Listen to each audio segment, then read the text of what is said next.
రాజ్యాంగం విఫలమైంది, శ్రీలంక రాజ్యాంగం విఫలమైంది, బంగ్లాదేశ్, మీరు చుట్టూ ఉన్న ఏ దేశాన్నైనా చూడండి.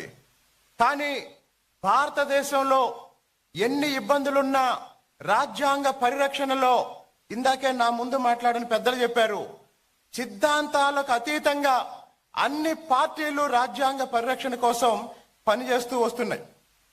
మరి ఈరోజు ఎందుకు రాజ్యాంగాన్ని హత్య చేసిన రోజు మనం జరుపుకోవాల్సి వస్తుంది? ముఖ్యంగా ఇందాక ఒక మిత్రులు అంటున్నారు, అసలు ఎమర్జెన్సీ అంటే ఈ తరానికి తెలుసా? ఇక్కడ ఉన్న వాళ్ళల్లో సమరం గారు లాంటి పెద్దలకి, చంద్రబాబు నాయుడు గారు లాంటి పెద్దలకి ఎమర్జెన్సీ వల్ల ఏర్పడ్డ రాజకీయ పరిస్థితులు కొంత చూసుంటారు. కానీ నేను 2 నిమిషాల్లో చెప్తాను. గత 5 సంవత్సరాల్లో ఆంధ్రప్రదేశ్ పరిపాలన చూసిన వాళ్ళకి ప్రజాస్వామ్యానికి, ఎమర్జెన్సీకి, ప్రజాస్వామ్యానికి, నియంతృత్వానికి తేడా ఏంటో తెలుస్తుంది. 2012లో మే చివరి వారంలో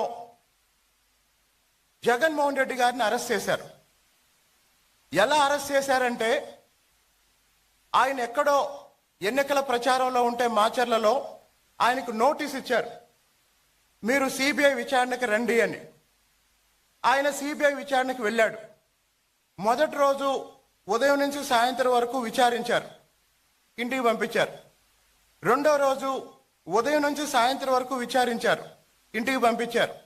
మూడో రోజు సాయంత్రం వరకు విచారించి ఇంకా చాలా విచారణ చేయాలి అని 3 రోజుల విచారణ తర్వాత అరెస్ట్ చేశారు. అది ప్రజాస్వామ్యం. కానీ దాదాపు 1.5 సంవత్సరాల క్రితం అర్ధరాత్రి నంద్యాలలో చంద్రబాబు నాయుడు గారిని అరెస్ట్ చేసిన విధానం ఏదైతే ఉందో అది నియంతృత్వం. అర్ధరాత్రి నోటీసు లేదు, అప్పటికప్పుడు బస్సులో ఉన్న నాయకుడిని అరెస్ట్ చేసి తీసుకువెళ్ళారు. అలాగే అమరావతి రాజధానిగా ఉండాలని శాసన మండలి మద్దతిస్తే మరుసటి రోజు శాసన మండలి రద్దు కోసం అసెంబ్లీలో తీర్మానం పెట్టారు. అది నియంతృత్వం. ఒక డాక్టర్ మాస్క్ అడిగితే చేతులు విరిసి వెనక కట్టి నడి రోడ్డు మీద చిత్రహింసలు పెట్టారు. అది నియంతృత్వం. అంటే ఒక వ్యక్తి అహంకారం, ఒక వ్యక్తి అప్రజాస్వామిక ధోరణి, ఒక వ్యక్తి అజ్ఞానం నియంతృత్వానికి పరాకాష్ఠగా 5 సంవత్సరాలు మనం చూసాం. మరి ఇప్పుడు సంవత్సర కాలంగా కూటమి ప్రభుత్వం పరిపాలన సాగిస్తుంది.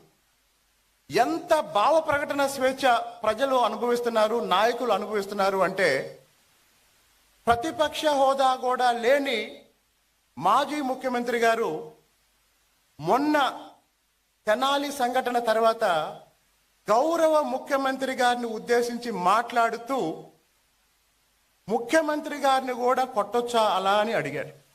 నాకన్నా ముందు మాట్లాడిన పెద్దవాళ్ళు చెప్పారు, చంద్రబాబు నాయుడు గారు గరళ కంఠుడు అని. ఇంతకన్నా సాక్ష్యం ఇంకేం అవసరం లేదు. కాబట్టి ఈ ప్రపంచానికి భారతదేశాన్ని ఆధ్యాత్మిక గురువు అని చెప్పుకుంటాం. మోడీ గారు ప్రపంచానికి 11 సంవత్సరాల నుంచి భారతీయ విశిష్టత ఏంటో ప్రపంచానికి చూపిస్తున్నారు.